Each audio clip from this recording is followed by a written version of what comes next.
নমস্কার, আমি পণ্ডিতজি ভিগর্ষি জাতক বলছি।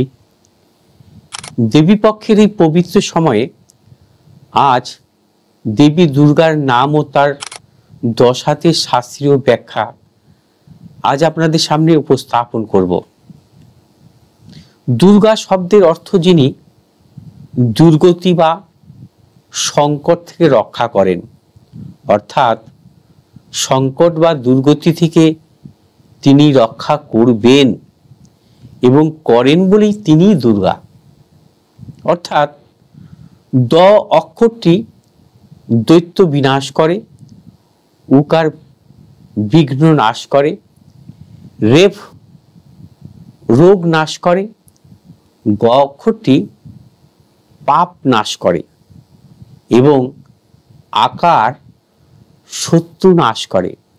একসঙ্গে করলে এর অর্থ দাঁড়ায় দৈত্য, বিঘ্ন, রোগ, পাপ ও শত্রুর হাত থেকে যিনি রক্ষা করেন তিনি দুর্গা। দেবী দুর্গার আগমনী হয়েছে সময়ের প্রয়োজনে।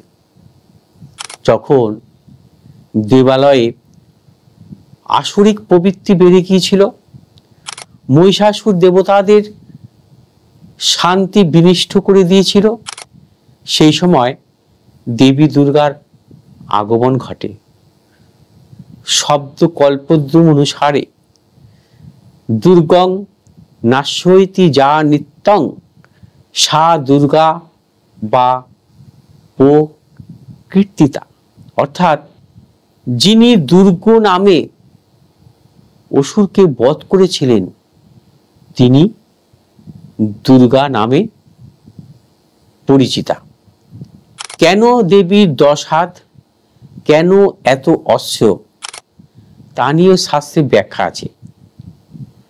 চণ্ডীতে দেবী দুর্গাকে 10 প্রহরণধারিণী নামে অভিভূত করা হয়। মহালয়ার পুণ্যতিথিতে আহ্বান জানানো হয় জাগো দুর্গা, জাগো 10 প্রহরণধারিণী। প্রহরণ শব্দের অর্থ হাতিয়ার, প্রহার বা অস্ত্র। 10 হাতে অস্ত্রে সুসজ্জিত হয়ে যিনি অসুর বা অপশক্তি নাশ করেন তিনি 10 প্রহরণধারিণী। জ্যোতিষশাস্ত্র মতে পৃথিবীর 10টি দিকের প্রভূত বা প্রতিভ এই 10 হাত। পুরাণে বলা হয় কুবের, যম, ইন্দ্র, বরুণ, ঈশান, বায়ু, অগ্নি, নৈষদ, ব্রহ্মা ও বিষ্ণু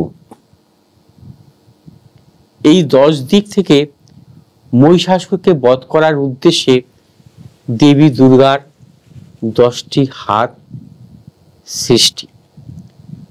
মহিষাসুরকে বধের জন্য ব্রহ্মা, বিষ্ণু এবং মহেশ্বরের শরণাপন্ন হন দেবতারা। ব্রহ্মা, বিষ্ণু এবং মহেশ্বরের মিলিত ত্রিশক্তি থেকে দেবী দুর্গার আবির্ভাব। প্রত্যেক দেবতার তেজে দেবীর বিভিন্ন অঙ্গ প্রত্যঙ্গ গড়ে ওঠে এবং দেবীর 10টি হাতে আবির্ভূত হয়।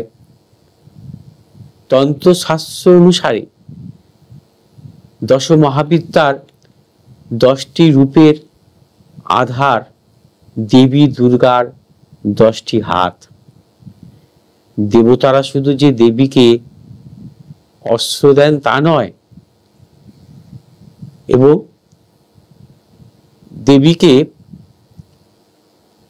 দেবতারা দেবীকে অলংকার ও প্রদান করেছেন।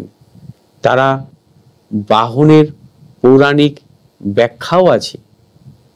দেবী দুর্গা এবং দুর্গা সংক্রান্ত নানা শাস্ত্রীয় বিষয় নিয়ে আলোচনা চলবে। দেখতে থাকুন আগামী পর্বে।